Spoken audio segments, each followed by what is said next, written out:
Pak Dr. Firanda, kalau orang yang berbohong berkali-kali itu pantasnya disebut apa, Pak? Dan hukumnya bagaimana? Assalamualaikum warahmatullahi wabarakatuh. Alhamdulillahi alal in'am wa syukru lahu alal ilham wassalatu wassalamu ala sayyidina Muhammadin asyrafil anam wa ala alihi wa sahbihi as-sadatil a'lam amma ba'du. Kaum muslimin dan sahabat-sahabat Aswaja semuanya dimanapun berada, semoga Allah subhanahu wa ta'ala senantiasa memberikan rahmatnya, taufiknya, hidayahnya, maghfirahnya, memberikan kelancaran rezeki, kesehatan pada kita semua, menjadikan kita orang-orang yang beruntung di dunia ini, lebih-lebih di akhirat nanti. Amin, Allahumma amin. Sudah entah berapa kali dokter-dokter Wahabi, ustadz-ustadz Wahabi ini yang membohongi jamaahnya, ngibulin jamaahnya. Sudah begitu mengatasnamakan ulama-ulama kami. Kalau Anda memang tidak setuju dengan apa yang dilakukan atau amaliyah orang-orang Aswaja, orang-orang NU, silahkan Anda jangan kerjakan, itu aja sudah, nggak usah repot-repot. Tapi masalahnya, Anda ini mengoreksi pekerjaan orang lain untuk mengklaim bahwa koreksian Anda itu benar, pernyataan Anda benar, Anda yang menyalahkan amalia orang lain itu seakan-akan didukung oleh para ulama, Anda bawa-bawa nama ulama. Dan ini sudah tak terhitung jumlahnya. Dari dokter-dokter yang katanya lulusan Madinah, yang bocil-bocilnya jamaahnya membanggakan bahwa doktornya ini adalah lulusan dari kota suci. Tapi kenyataannya marah mereka itu berbohong.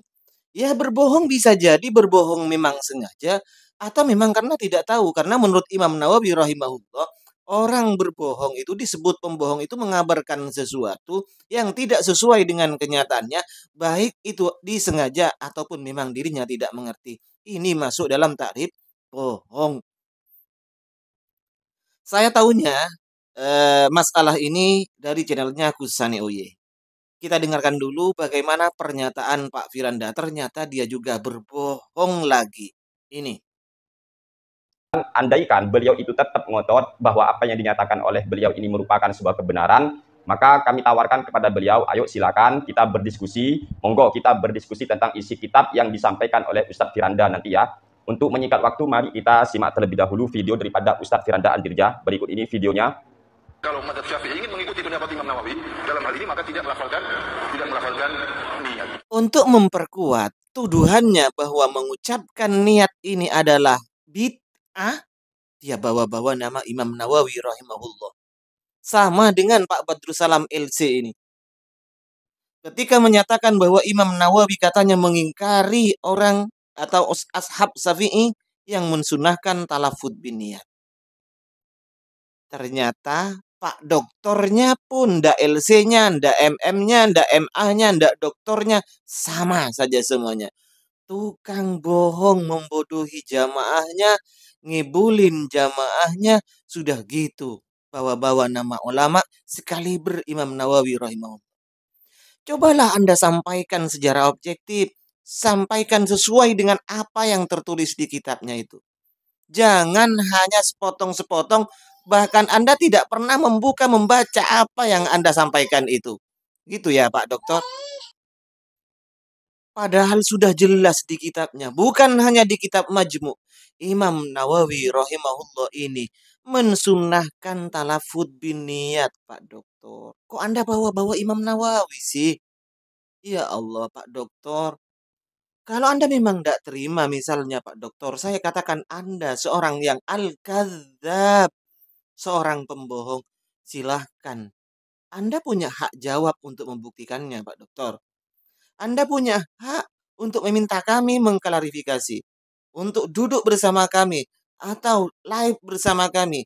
Jika saya ternyata asal nuduh pada Anda, silahkan terserah Anda, saya mau diapain, ya. Saya kasihan terhadap umat. Anda bawa-bawa nama Imam Nawawi untuk ngelabui jamaah Anda, Pak Dokter. Ingat ya, ingat berbohong atau menyampaikan sesuatu yang tidak sesuai dengan kenyataannya, hoax, ini juga dosa hukumnya, Pak Dokter. Ingat tanda-tanda orang munafik, di antaranya salah satunya jika berkata menyampaikan sesuatu selalu bohong. Mau disebut apa ustadz-ustadz dan dokter-dokter Wahabi ini kalau seperti ini? Oke, saya sekelumit akan jelaskan bahwa ternyata Imam Nawawi itu bukan mengingkari, bukan membid'ahkan mengucapkan talafut bin niat, baik ketika wudhu, ketika puasa, ketika sholat, tidak, malah menyebutkan istihbab, menyebutkan itu sunat, Pak Dokter ya. Oke, ini penjelasannya Pak Dokter. Pak Dokter Firanda dan juga LC-nya itu Badrus Salam ya. Silahkan buka kitabnya Imam Nawawi, Majmu' Juz 7 jika cetakan DKI. Ini halamannya ya.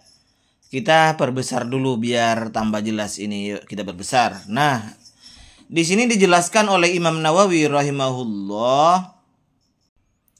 wa mahallun niyati al-qalbu, tempatnya niat itu hati, wala yushtaratu nutkul lisani bila khilafin. Tanpa perbedaan ulama, tidak disyaratkan mengucapkan niat ini dengan lisan tanpa khilaf. Ingat, tidak disyaratkan, artinya kalau tidak mengucapkan niat dengan lisan, cukup hatinya saja, maka ini tetap sah karena bukan syarat Pak talafud bin niat ini ya. Wala yakfi an niyatil qalbi bila khilafin, tidak sah kalau tidak berniat dari hati. Ini tanpa khilaf juga. Artinya hanya mulutnya saja yang mengucapkan niat, hatinya tidak berniat. Ini ndak sah Pak Dokter ya. Walakin akan tetapi ingat, ini pendapatnya Imam Nawawi, yustahabbu at-talaffudu ma'al qalbi, disunnahkan, mustahab hukumnya melafatkan niat bersamaan dengan hati Pak Dokter. Selanjutnya kita pindah ke juz 2-nya Pak Dokter. Di situ di bawah yang merah tulisannya ini, an-niyatu al-wajibatu fil wudu'i, niat yang diwajibkan di dalam wudu itu, hiya an-niyatu bil qalbi, adalah niat dengan hati Pak Dokter. Wala yajibu at-talaffudu bil lisani ma'aha, maka tidak diwajibkan untuk melafatkan niat ini dengan lisan beserta niat di hati Pak Dokter. Wala yujsi'u wahdahu, jika hanya mulutnya yang mengatakan usolli fardadz zuhri, hatinya tidak, maka ya ndak sah, ndak cukup. Gitu ya. Wa in jama'ahuma, apabila menggabungkan antara niat di hatinya dengan talafut melafatkan dengan lisannya, bagaimana? Fahuwa akadu wa afdalu, maka itu lebih muakkad, lebih dikokohkan dan lebih utama. Ini penjelasan Imam Nawawi Pak Dokter.